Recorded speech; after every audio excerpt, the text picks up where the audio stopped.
We're super excited to have Carolyn Jung here, who is the author of that fabulous book in your gift bag. I first crossed paths with Carolyn this summer when we did a high school internship pilot with Bon Appetit at Google. And it was so funny. I was sitting down with my contact at Bon Appetit. Her name is Mariah. And I said, oh, we found this really great book. We want to give it to the interns as kind of a takeaway of this experience to really be able to showcase chefs and their, fabulous recipes and their background. And I showed her the book, and she goes, well, just wait a minute. We had Carolyn Jung here for the Googlers not too long ago. And I go, what? So it was a super wonderful opportunity to have her this summer talk to our high school students about the power of their internship and her experience with the culinary experts. But when we were planning this event, I thought, oh, goodness, I got to make that call again to Carolyn, because I thought that it would be so great to be able to give these books to you as takeaways as part of today's event, but also to be able to utilize some of the recipes in your classrooms and to be able to talk about the chefs that are showcased in the book. And so, because I'm not the expert in giving the book all the attention it deserves, I am going to turn it over to Carolyn to chat with you about it. So welcome, Carolyn. We're thrilled to have you.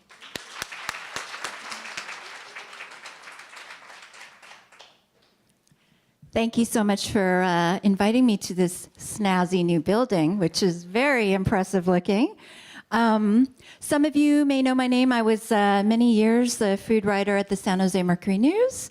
I now freelance for a number of publications locally and nationally, and I do my own blog, foodgal.com.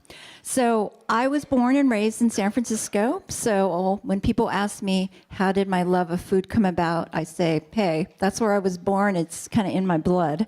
So when I was growing up, my best friend and I, when we were in high school, we didn't give each other normal birthday and Christmas presents. What we did was we saved up our money and we took each other out to eat at like Chez Panisse.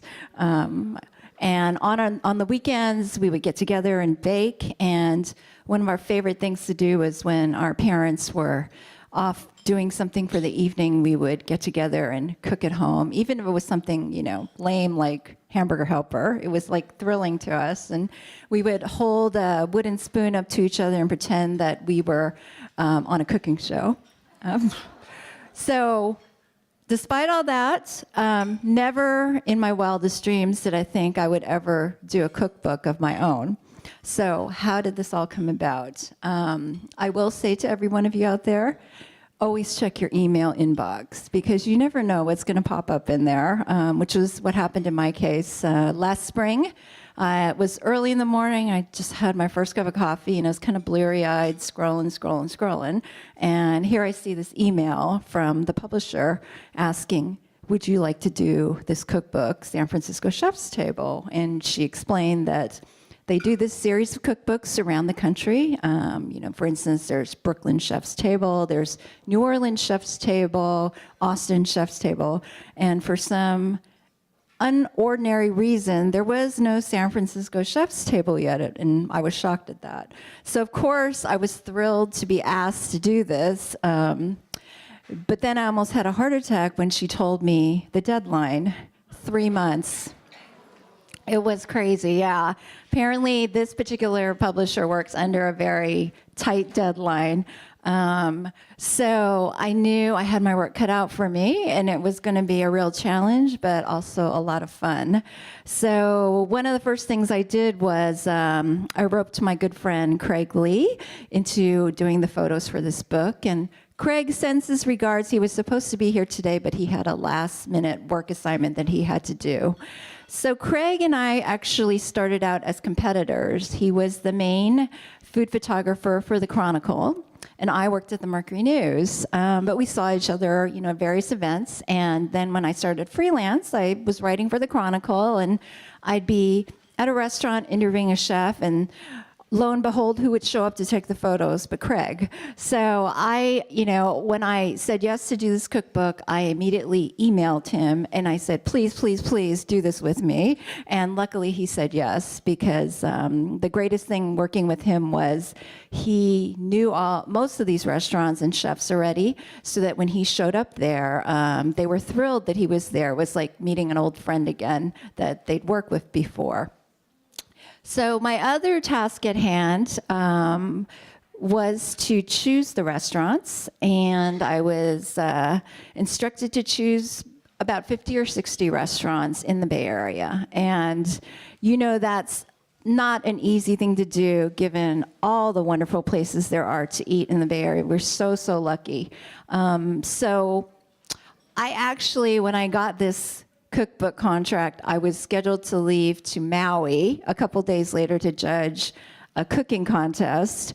And so the minute I got on the plane, and I'm very old school, so I pulled out a pad and a pen, and I immediately just started jotting down names of chefs that I knew I wanted to be in the book. And how I went about it was, I wanted this cookbook more than anything to be usable. I mean, how many gorgeous cookbooks do you see out there where you thumb through it, it looks great, but there's no way you're ever going to cook from this. The recipes are like 4 pages long. The ingredients lists go on and on and on. You got to go to like 4 different stores to get everything, and you just know I'm not going to do this. So I wanted recipes that people would actually want to do, could do in their own homes. So that meant that I would leave out a number of the very high-end, very cutting-edge restaurants in the Bay Area that, in particular do molecular gastronomy type cooking. I love that kind of cooking. I'm in awe of that kind of cooking, but let's face it, none of us do that at home, and that's why we go out to eat, right? We want that as a special thing because we can't do it ourselves. So I also wanted to choose restaurants that were very representative of the Bay Area. We are so lucky to live in a community of so many cultures, from so many ethnicities, and I wanted a range of that. And I also know these days people are very health conscious, allergy conscious, so I wanted to have vegetarian recipes. I wanted to have gluten-free. I wanted to have Japanese recipes, Korean recipes, South American, you name it, a good range. And I also wanted to have the hottest restaurants in the city now, such as State Bird Provisions. I mean, you can't even get into the restaurant now. They're so popular. They're, James Beard, best new restaurant from a year ago. And then I also wanted some very iconic San Francisco restaurants, like Swan Oyster Depot, that has been there forever and is this tiny, tiny, wonderful place full of characters. So that's how I kind of completed my list. And then, of course, it was contacting the chefs. So not to disparage any chefs in the room or wannabe chefs, but chefs are not good with deadlines for the most part. And it's not because they, don't want to be diligent, but of course they have so much to deal with. Their schedules are crazy. The last thing they want is someone calling them for a recipe and permission to come shoot in their restaurant because they've got so many other things going on. So it was a real experience trying to deal with 50, 55 of them. I think one pastry chef I worked with put it best. She said, God, I got to give you a hand for doing this because I imagine it's like wrangling a bunch of stray cats together. And I said, yeah, it kind of is like that. So, I would tell them, hey, I'd love you to be in this book. Can we call each other again in 2 weeks and you can tell me what you're thinking of doing, what kind of recipe? 2 weeks would go by and I'd call them and they would answer, "Oh, was I supposed to get that to you today?" Yes, you were. And so on and on it would kind of go. So that was really challenging. The other thing I had to keep track of course, was I was doing this book during spring and summer, and we're very farm to table. We're very seasonal in the Bay Area, so everybody wanted to do something with corn. Everyone wanted to do something with tomatoes, peaches, and I said, no, no, no, no. We already have 2 people doing peaches. We have 2 people doing corn. You need to pick something else. So that was, a lot of spreadsheets, a lot of notes, keeping track of things. And then the other challenging part was that some chefs are incredibly good at writing a recipe for a home cook. It's like flawless. Others, they need a little help because it's not what they do on a normal basis. They don't cook from a recipe. They, for the most part, don't write recipes down. So working with some of the people that I did, they would hand in a recipe that fed like 40 people. And I'm like, no, no, no, we need to cut that down. Or they would give me recipes in grams.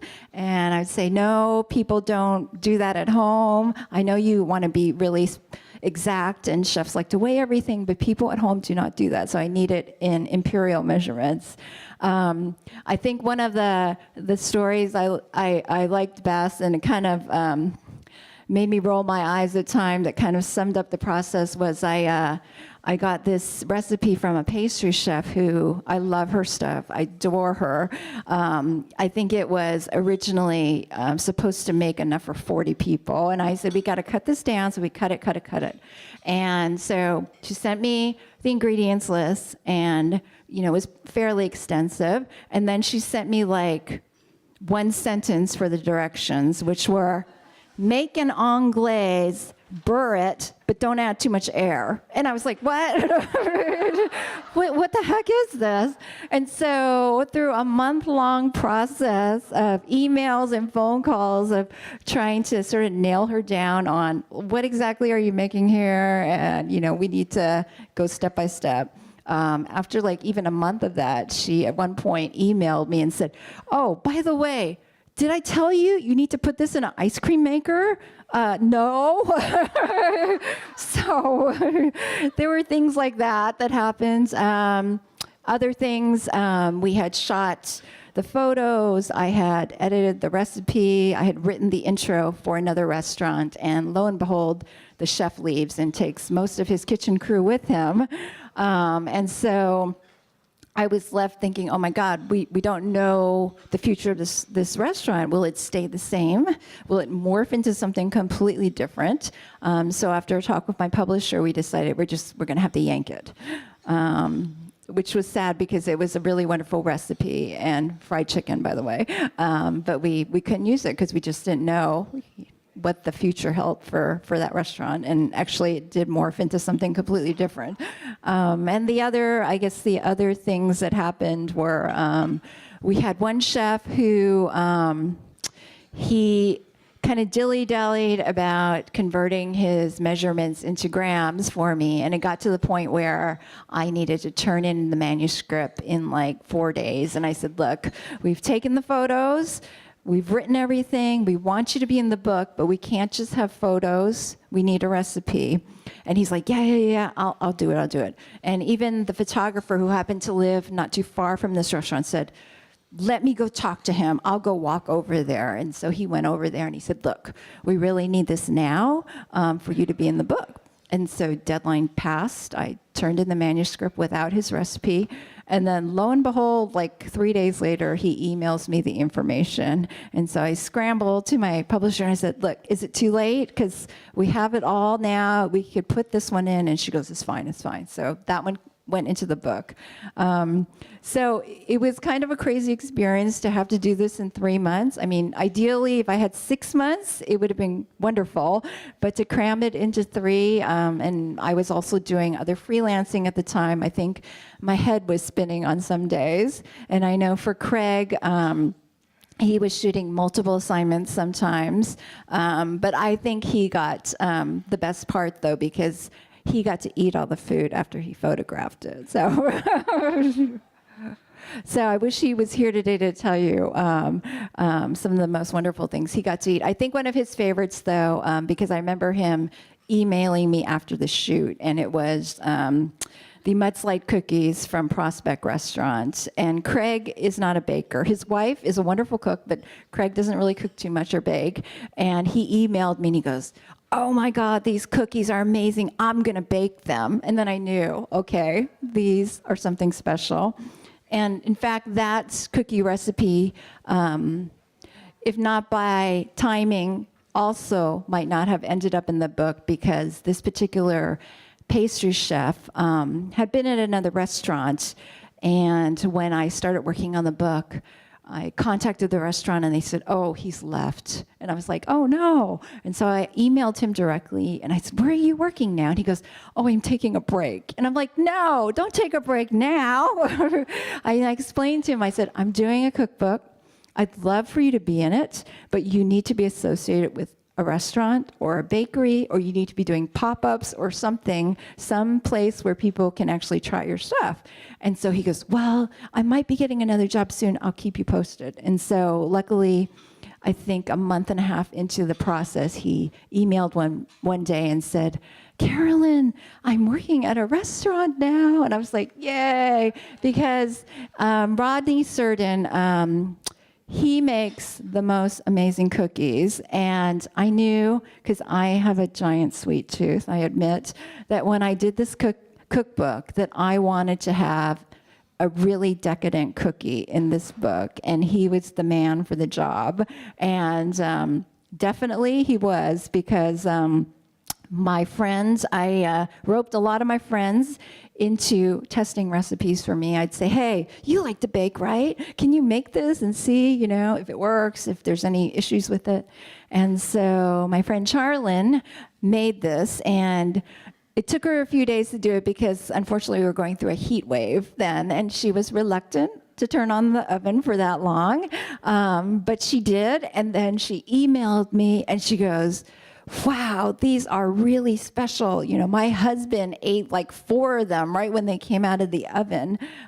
So then I knew, thank God, that, I had Rodney in this book. So some of my, favorite things are in this book. The butterscotch pudding from One Market Restaurant that all the Lark Creek Restaurant Group's restaurant feature is something that I've made many times for dinner parties.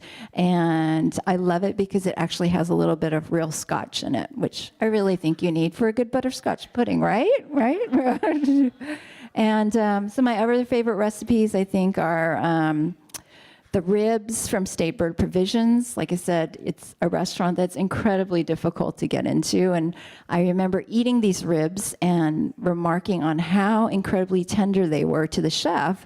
And I asked him, "Well, how did you cook them?" And he goes, "Good old-fashioned tin foil." And he said, "You thought I was going to say sous vide, didn't you?" And I said, "Yeah, I did. But actually the key to it is you cook them in the oven, and you take them out for an hour, still covered with foil, and their juices all sort of reconstitute back into the meat, and they are so incredible. Then you just kind of finish them off on the grill." And my other favorite thing in the book is, and this one is a recipe that many of my friends have made. I made this also last Christmas for gifts for people, which is one of my favorite bakeries in San Francisco. And if you guys have not been there, you should go immediately. Bee Patisserie. Anyone been there? Yeah, you know what I mean, right? Yeah. Belinda is incredible. She makes the most flaky, buttery, and possibly wonderful French pastries around. When I go to San Francisco, if I am anywhere in the vicinity, I must stop there. Same with my other friends who live on a peninsula in South Bay. We just make a beeline there. So I, too, asked her for a cookie recipe because, let's face it, we're not going to be making our own croissants at home or Queen Amans because that's just kind of a lot of work. And most of us just don't have that in us. But we can make a cookie, right? So her almond cookie is the stuff of dreams. It's made with pulverized almonds, and it's so intensely almond and this wonderful crisp texture. And I tell you, make it for your friends this Christmas, and they will love you for life. So I hope you guys all enjoy the book, and if anyone has any questions, just let me know. Yes? What could we say to a high schooler who wants to get into this field, be that kind of writer? What? Well, I know that various food writers have come up through this path in many different ways. I know chefs who have gone into writing. I know other people who are you've seen the phenomenon these days of moms at home with kids. They start a blog, and next thing you know, they have a cookbook. A lot of that happening. I came up, I guess, through the old school way, which is I went to journalism school, and most of my career has been spent working for newspapers.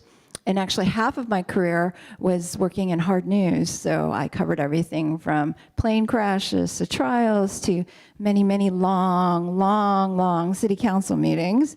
And I actually was covering race and demographics issues at the Mercury News when our food editor at the time, who'd left on maternity leave, decided not to come back. And I actually honestly never thought about doing food writing. I mean, as much as I love food, I was happy doing what I was doing.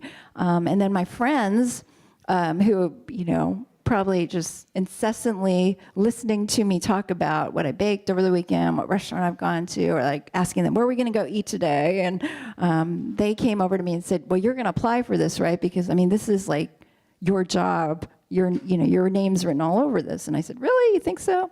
So one of my friends gave me the best advice, which was she had jumped around a lot to various beats. She covered sports, she covered news, and then she was a mom and freelancing, working part-time for the paper, actually writing for the food section. And she goes, this is what you do. Go home tonight, get a piece of paper and a pencil. Give yourself 5 minutes to think of story ideas for your current beat. And then give yourself another 5 minutes to come up with story ideas for the food beat. So I'm almost embarrassed to say that I came up with these many ideas for the food beat, and probably this many for my own beat that I was covering at the time. So I think that answered that for me. And so the next day I applied for the job, and it was probably the best decision I've ever made. Who doesn't like to talk and read about food? I joke that, my parents used to read all the stories that I wrote, even though a lot of them were about planning commission meetings in some city that they could care less about, but they read them anyway. But then when I started writing about food, it was something they actually enjoyed reading. So advice to students, I would say, if you know that you want to come up through the ranks and go the writing route as opposed to working in a restaurant, though you can do both. Take some writing courses, even start a blog if you have the time or the inclination to do so. Contact your local papers. I know when I was at the Mercury News, we had a couple of chefs at the time who would write columns for us. Some wrote about, seasonal ingredients and dishes you could use them. Others wrote, we had one chef who worked at the French Laundry a while back. He wrote about what it was like, some of his experiences in the kitchen as he worked his way around France and California. And it was kind of fascinating because it was all through, his eyes. So I think, writing, just like cooking, the more you do, the better you get at it, the more comfortable you become. So just kind of, dive in and don't be afraid of picking up the phone and contacting people and seeing and asking, hey, I'd love to do a story for you on this, that, or the other. Would you be interested? So just one more question. We have time for one more question because we have culinary techniques training coming up right after. So do we have one closing question? I've got on the book. So some of the chefs in the book, like Michael Chiarello and Ricardo, they have their own cookbooks Yes. they put out. Did you give them parameters on like something new and different that hadn't been published, or you just? Yeah, what we were looking for, the chefs are still own the rights to these recipes, so they can reuse them if they wanted to. But for the most part, we're looking for something that hadn't been published before.